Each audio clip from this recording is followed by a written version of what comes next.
When I was a kid, EA had the challenge everything slogan. I guess they really took that literally when they outbid Take-Two. Eh? Hey there folks, and welcome to this video. Here I'm going to be talking about news from the world of gaming, which is that EA outbid Take-Two for Codemasters. The bid is, I think, over $1 billion, and, well, it seems to have pretty much gone through. That means that the likes of the F1 game, Dirt, and of course, from 2022, the WRC, will be brought under an umbrella of Electronic Arts. Now, quite rightfully, people are annoyed. But let's talk about this. Let's talk about this in a bit more detail and talk about the kind of pros and cons of bringing something like EA into the world of sim racing. I think one of the first kind of things you can have as this big kind of pro is the fact that EA brings with it a massive amount of budget. So you talk about the F1 games not getting laser scan tracks, well, they'll be able to have the resources to do that under EA ownership. You're talking about the problems with their servers. I mean, you can be critical of EA servers, but they are a fair bit better than some of the F1 lobbies I've been in before. You can also potentially see rooms being expanded, so Dirt Rally 2, where you only have, 8 people to a party? You could probably get it up to, doing a full Rallycross event with semi-finals and finals and everything like that.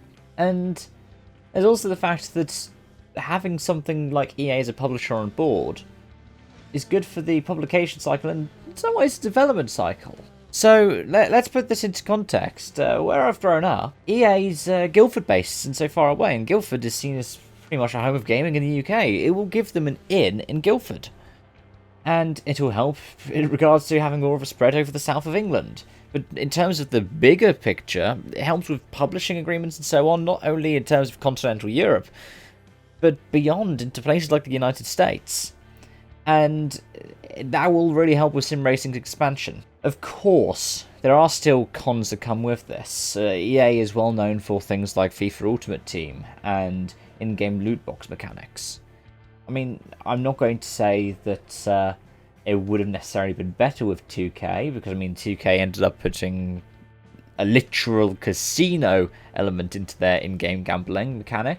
But provided there's more and more regulation coming in on loot boxes and the like, those kinds of things should hopefully be phasing out a little bit more. They're never going to go away, which is disappointing, but hopefully it won't be more than, say, what you see in F1 2020 with the Podium Pass, where it's largely kind of cosmetic stuff, and you can buy in if you want to, but you also don't necessarily have to. Of course, there is also the argument of things like DLC and other kinds of season passes.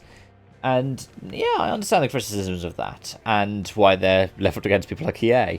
But those things are already in Codemasters games. They were in Dirt Rally 2.0, and I've said this time and again, I was not a fan of them being in Dirt Rally 2.0 because it meant that I spent something like £85 on it, whereas now the Game of the Year edition with all of the DLC is worth the £45. That's a little bit unfair on those of us who are more committed to playing it earlier, but hopefully it means we won't hear so much of the kind of, oh, we're in early access now stuff.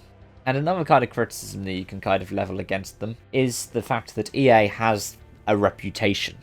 And this EA reputation is they kind of consume studios. They'll take them in and they might try and kill them off.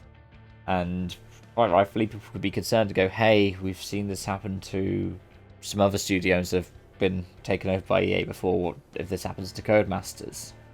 Well, BioWare somehow is still going. And we heard for the longest time with the likes of Anthem and Mass Effect Andromeda that EA were getting ready to kill BioWare. But they've just announced a new Mass Effect thing with BioWare's name on it. And, I mean, that's a slight distraction because of the fact that I'm a massive Mass Effect nerd. But if they're still keeping things like BioWare alive, I think they keep Codemasters alive too. Because the Codemasters team gives EA a foothold in sim racing. They already have a foothold in arcade racing because they brought out Criterion, which meant that they took over IP for things like Burnout, and Criterion ended up working on the Need for Speed stuff.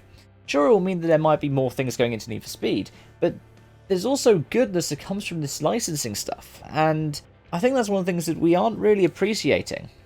Codemasters have problems trying to pick up licenses for particular cars or particular sponsors, and with EA's resources, they might be able to, negotiate better deals. They might be able to, say, have more rally stuff in there. Of course, the WRC license, they'll get more licensing in terms of doing rally stages. And hopefully it means that the WRC will become the more kind of arcadey thing, and they'll still keep doing dirt.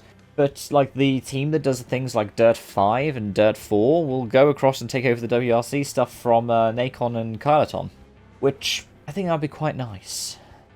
All I can say is, everyone's right to have these concerns. They're right to have concerns over EA taking over Codemasters, just because of EA's reputation, but also because of what EA represent. And Codemasters has often seemed to represent this smaller kind of independent organisation that have made racing games for decades now. I'd like to remind you guys, EA once held the license to F1. And those EA F1 games were actually pretty decent. Of course, that's because they were working with ISI, the team behind the likes of R Factor. But it was still a solid title, and EA was largely the publisher for that.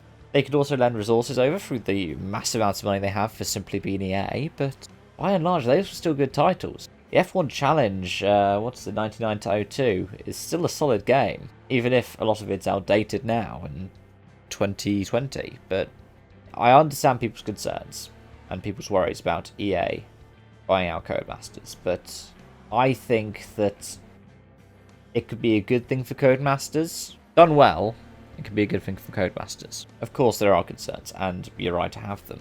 But let's not just hate on EA for being EA, and let's firstly try and see what they're going to do with this. Because it could be that it means that sim racing becomes a lot more mainstream.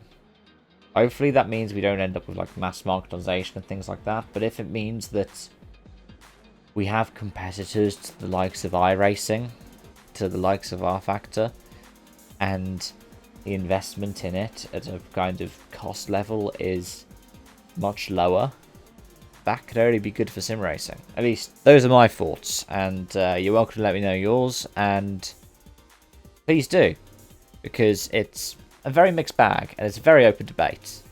But in a year where sim racing has become so much more prevalent and people want to do more and more sim racing, I mean, I've had my wheel set up in front of my computer pretty much all year long. Might it not be a good thing that, well, a big mainstream studio wants to invest its money into getting into the sim racing market? Thank you so much for watching, and I hope to see you around. Bye bye for now.